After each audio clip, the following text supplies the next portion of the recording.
सूरज एक पढ़ा लिखा लड़का जिसकी कभी ख्वाहिश थी अपने परिवार को किराए के घर से निकालकर अपने खुद के घर में ले जाने की। इसी कोशिश में वो दिन रात मेहनत करता था, पर उसे और उसके हंसते खेलते परिवार को न जाने किसकी बुरी नजर लग गई कि सूरज और उसका पूरा परिवार पिछले 2 सालों से जेल में अपनी जिंदगी काट रहा है। सूरज, तुम्हारी वजह से आज जेल की लाइब्रेरी में फिर से कैदियों ने आना जाना शुरू कर दिया है, वरना ये सब कैदी तो सारा दिन बस जेल में गुंडागर्दी ही करते रहते थे। मजाल है कि कोई पढ़ाई भी कर ले।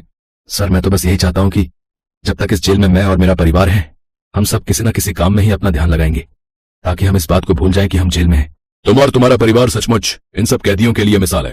तुम्हारी माताजी जेल की रसोई में पूरा सहयोग देती हैं। तुम्हारे पिता भी जेल में कोई ना कोई काम करते ही रहते हैं। सूरज, एक बात पूछूं? जी पूछिए जेलर साहब। सूरज, तुम और तुम्हारे परिवार को देखकर बिल्कुल भी यकीन नहीं होता कि तुम्हारे घर से पुलिस को 2 नंबर का माल बरामद हो सकता है। वैसे हुआ क्या था उस दिन? जेलर साहब, शायद उस दिन हमारी किस्मत खराब थी जो हमने अपने मकान मालिक पर विश्वास कर लिया। उस रात बहुत तेज बारिश और तूफान था। मैं काम से घर लौटा ही था। सूरज बेटा, खाना खा ले, आजा, तेरे पापा बुला रहे हैं। हाँ आया माँ। 1 सेकंड, दरवाजे पर कोई है। इस समय कौन होगा? मैंने दरवाजा खोला तो सामने मकान मालिक खड़ा था। अरे सूरज बेटा, सोए तो नहीं ना?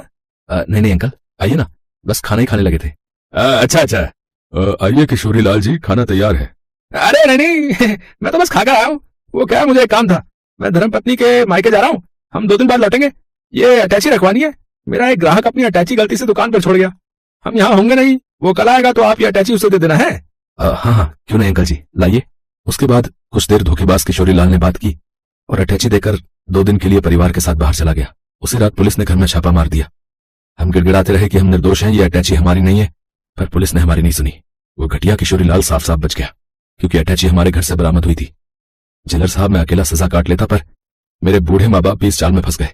पुलिस ने मेरे पूरे परिवार को दोषी मान लिया। आज मेरे माँ बाप, मेरा पूरा परिवार जेल में है। चिंता मत करो सूरज, एक ना एक दिन किशोरी लाल को उसके किए की सजा जरूर मिलेगी।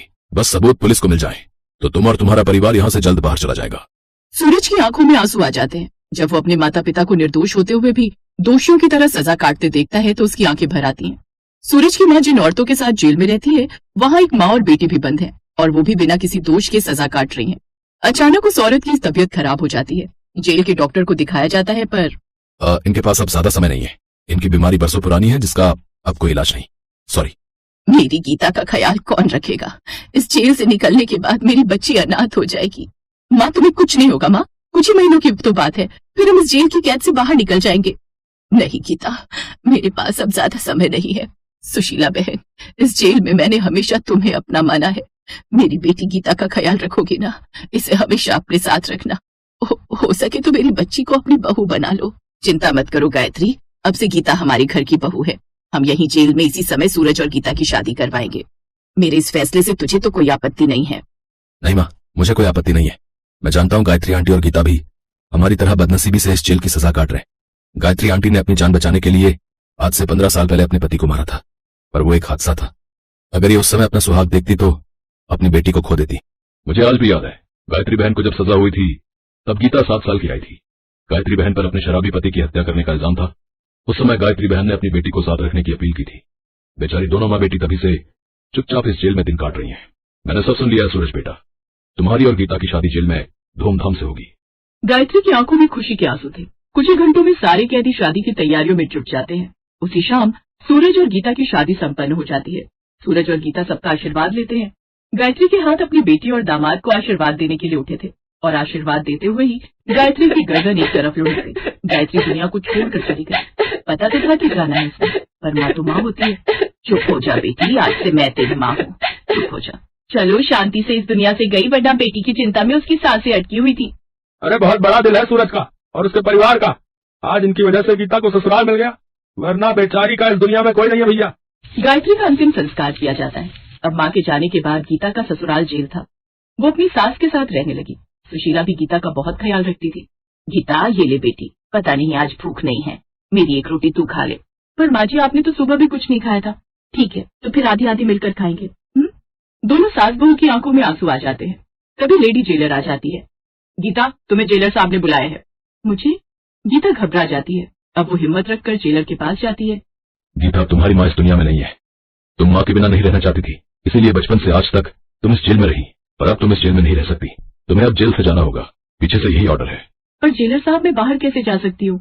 मेरी ससुराल इसी जेल में है। मैं अपने पति और ससुराल वालों को जेल में छोड़कर कैसे जाऊंगी? तभी सूरज और उसकी फैमिली आ जाती है। गीता, तुम बाहर जाओगी। मैं चाहता हूँ तुम जाओ। तुम्हें अपनी जिंदगी इस जेल की चार दीवारी में नहीं बितानी चाहिए। पर यहाँ आप हो, माँ जी, बाबूजी, आप सबके बिना मैं बाहर अकेली कैसे रहूंगी? क्या करूंगी? गीता, मेरा दोस्त विष्णु, मैंने उससे बात कर ली है। वो तुम्हें लेने आ जाएगा। तुम उसके परिवार के साथ कुछ दिन रहो, फिर कुछ ही महीनों की बात है। जेलर साहब बोल रहे हैं हमारे अच्छे व्यवहार को देखते हुए हम जल्दी जेल से रिहा हो जाएंगे।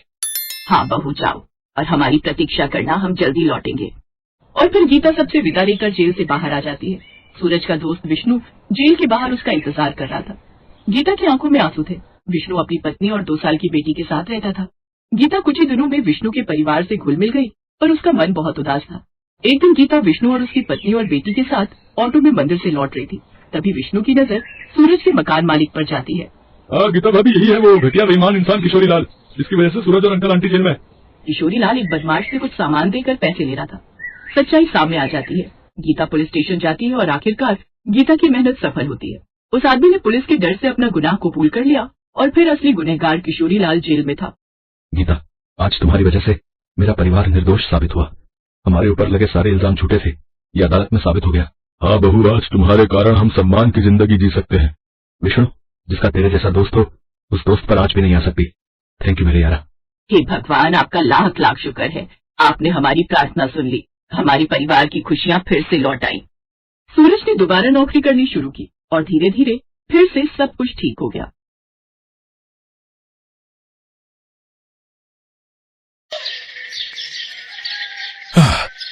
सोनू। जी पापा।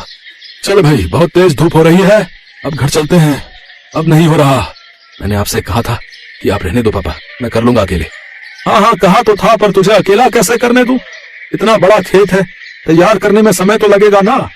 हाँ भाई, तो मैं भी कह रहा हूँ पापा, आप घर जाओ, मैं करता हूँ। नहीं, तुम भी साथ चल, रोटी वोटी खा लेते हैं, फिर शाम को आएंगे। पर पापा, तब तक तो अंधेरा हो जाएगा। आप चलो ना, मैं आता हूँ। अरे जिद मत कर, चल मेरे साथ, आज की छुट्टी मान ले। अरे पापा, किसान की छुट्टी कभी नहीं होती। अरे मैंने कह दिया ना, तो हो गई आज छुट्टी, अब चल मेरे साथ। ये कहानी इन्हीं के छोटे से परिवार की है। किशन अपनी पत्नी गंगा, बेटे सोनू और बेटी मोना के साथ एक गांव में रहता था। गांव की आबादी ज्यादा नहीं थी, तो सभी के घर काफी दूर दूर बने हुए थे। खुद किशन का छोटा सा घर भी उसके बड़े से खेत के बीचों बीच बना हुआ था। फिर घर पहुंचकर आ गए दोनों। चलो आ जाओ, मैं खाना लगाती हूँ। वैसे खेत का काम पूरा हो गया। कहाँ माँ? पापा कहने लगे कि आज छुट्टी है, तो मुझे भी अपने साथ छुट्टी मनाने ले आए। छुट्टी? मतलब? अरे गंगा, बाहर निकल कर देखो, कितनी तेज धूप है। उनमें से कोई बीमार पड़ गया तो और मुसीबत। अच्छा, मोना कहाँ गई? वो कुएं से पानी लेने गई है। पिताजी कितनी बार कहा है आपसे, एक नल लगवा लो ना। पहले माँ और अब बेचारी मोना कितनी दूर से पानी भरकर लाती है हमारे लिए। तो क्या हो गया बेटा, तुम दोनों भी तो कितनी मेहनत करते हो हमारे लिए। हाँ माँ, पर नल तो होना ही चाहिए ना। ठीक कह रहा है तू। अच्छा चल, इस बार की फसल बिक जाने दे, अब की बार सबसे पहले नल खुदवाऊंगा। किशन से वादा लेकर सोनू के चेहरे पर संतोष था और वो खाना खाने लगा। तभी खाना खाते हुए, अच्छा मैं क्या कह रही थी सोनू के बापू? हाँ बोलो ना गंगा। इसकी शादी वादी करनी है कि नहीं?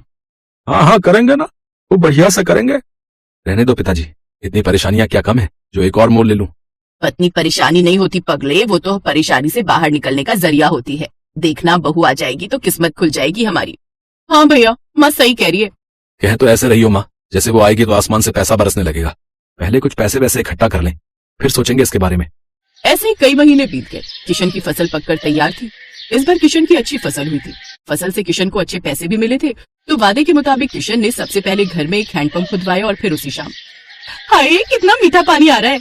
सोनू के बापू, ये काम आपने अच्छा कर दिया। अब सुनो, इससे पहले कि कोई और बड़ा खर्चा आए, सोनू का ब्याह भी कर दो और उसके लिए कमरा भी बनवा दो। ना माँ, अभी तो। चुप कर, तूने कहा था ना कि पहले नल फिर बहू। ले, अब लग गया नल, अब तू कुछ नहीं बोलेगा। माँ की बात सुनकर सोनू चुप हो गया। फिर उस दिन से ही गंगा और किशन ने सोनू के लिए लड़की देखना शुरू कर दिया। और फिर क्या हुआ माँ, बात बनी? हाँ बन गई भाई, मुझे तो लड़की बहुत अच्छी लगी। राधिका नाम है उसका, पढ़ने लिखने में बहुत तेज है। पर क्या माँ? उसके बाबा की तबीयत सही नहीं रहती, माँ है नहीं, लेकिन मुझे तो बहुत अच्छी लगी। देखने में भी बड़ी प्यारी है। हाँ, और मुझे तो बहुत समझदार भी लगी। हम तो हाँ कराए हैं, अब तो शादी की तैयारी करो भाई। कुछ दिनों के बाद सोनू की शादी राधिका से हो गई। राधिका ने ससुराल आते ही घर का सारा काम संभाल लिया। इस छोटे से परिवार में खुशियां ही खुशियां थी। फिर एक दिन, माँ जी अपना गांव तो बहुत छोटा है, यहाँ तो कुछ ही घर दिखते हैं। हाँ बेटा, शुरू से ऐसा ही है ये गांव। राम राम सबसे है, लेकिन किसी से कोई ज्यादा मतलब रखता नहीं है। सब अपनी अपनी खेती करते हैं और खुश रहते हैं। माँ जी, हाईवे कहाँ को जाता है? दिल्ली की तरफ जाता है बिटिया। आप कभी गई हो दिल्ली? हाँ, एक बार तेरे बापू ले गए थे मेरे इलाज के लिए। बहुत चौड़ी सड़क है भाई, बस वाले ने सर भगा दी बस। इसका मतलब दिल्ली ज्यादा दूर नहीं है यहाँ से। हाँ, पर तू क्यों पूछ रही है? नहीं नहीं, कुछ नहीं, बस ऐसे ही। गंगा समझ नहीं पा रही थी कि राधिका के मन में क्या खिचड़ी पक रही थी। ऐसे ही वक्त बीतता गया। फिर एक दिन किशन और सोनू सिर पकड़े बैठे थे, तभी राधिका चाय लेकर आई। क्या हुआ पापा, कोई परेशानी है क्या? हाँ बेटी, इस बार बड़ी विपत्ति आन पड़ी है। अब की बार बारिश बहुत कम हुई है, सारी फसल सूखने लगी है। बेचारा सोनू नल से बाल्टी भर भर कर फसल सींच रहा है, ताकि हमारे परिवार के लायक तो कम से कम अनाज निकल ही आए। पर पिछले साल तो खूब बारिश हुई थी। हाँ राधिका, तब इतनी बारिश हुई थी कि आधी फसल गल गई थी। खेती किसानी की यही समस्या है, बारिश कम हो तो दिक्कत और ज्यादा हो जाए तो दिक्कत। भगवान जाने क्या होगा आगे। मोना की शादी भी तो करनी है, और जब पैसे ही नहीं जुड़ेंगे तो फिर कैसे होगा सब। भरोसा रखो गंगा, सब ठीक हो जाएगा। अपने परिवार को परेशान देख राधिका भी दुखी हो गई। वो अब अपने परिवार की मदद करने के बारे में सोचने लगी। और फिर पापा, एक बात कहनी थी आपसे।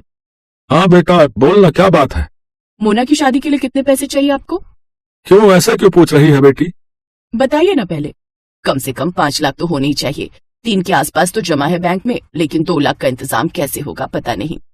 मेरे पास एक उपाय है, अगर आप लोगों को ठीक लगे तो। हाँ हाँ, बोलो ना राधिका। देखिए, आजकल ना ये शहर वालों को फार्म हाउस वेडिंग और फार्म हाउस पार्टी का बड़ा चस्का है। हमारा खेत हाईवे से लगा हुआ है, दिल्ली भी दूर नहीं है, तो बस हमें हाईवे से खेत तक का रास्ता ठीक करना है, लकड़ी से खेत की बाउंड्री करनी है और कुछ चारपाइयां और सजावट का काम करना है, और एक अच्छा सा नाम सोचकर एक बोर्ड लगाना है। बेटा, मुझे तेरी बात कुछ कुछ समझ में आ रही है। इस सबके लिए पैसे कहाँ से आएंगे? वो 3 लाख रुपए हमारे काम आएंगे, और अगर धंधा चल निकला तो मोना की शादी हम धूमधाम से करेंगे। मुझे भी ये आइडिया बढ़िया लग रहा है। अगले ही दिन से पूरा परिवार राधिका के कहने पर काम में जुट गया। हाईवे से लेकर खेत तक बढ़िया टाइलें लगा दी गई, लकड़ियों से खेत की 4 दीवारी कर दी गई, और फिर खेत अच्छे से साफ कर उसमें घास उगाकर जगह जगह सुंदर चारपाइयां लगा दी गई। फिर खेत के बीचों बीच एक सुंदर और बड़ी सी खुली झोपड़ी बनाई गई। पूरे परिवार ने जमकर मेहनत की। फिर अगले ही दिन। हेलो, मेरा नाम राहुल है, मैं दिल्ली से आया हूँ। ये रिजॉर्ट पहली बार देखा। क्या परसों शाम के लिए स्पेस अवेलेबल है? हाँ जी बिल्कुल। क्या फंक्शन है? मेरे बेटे का बर्थडे है। केटरिंग मैं खुद देख लूंगा, बस मुझे ये जगह अच्छी लगी। मेरा बजट 20,000 का है। बोलिए, आपको चलेगा? जी हाँ बिल्कुल। Thank you so much. ये लीजिए 10,000 रुपए एडवांस। राधिका का प्लान काम कर रहा था। 2 दिन बाद राहुल ने अपने बच्चे का बर्थडे खूब अच्छे से मनाया। राधिका और उसके परिवार ने पूरे खेत को गुब्बारों और रोशनी से सजाया था। ऐसे ही धीरे धीरे लोगों को गंगा के रिजॉर्ट के बारे में पता चलता गया और लोग आते गए। अब तो राधिका और उसके परिवार को काम से फुर्सत नहीं थी। फिर ठीक 2 साल बाद। भैया खाना जल्दी लगाओ, बारात आने वाली है। जी मैडम, अभी लगाता हूँ।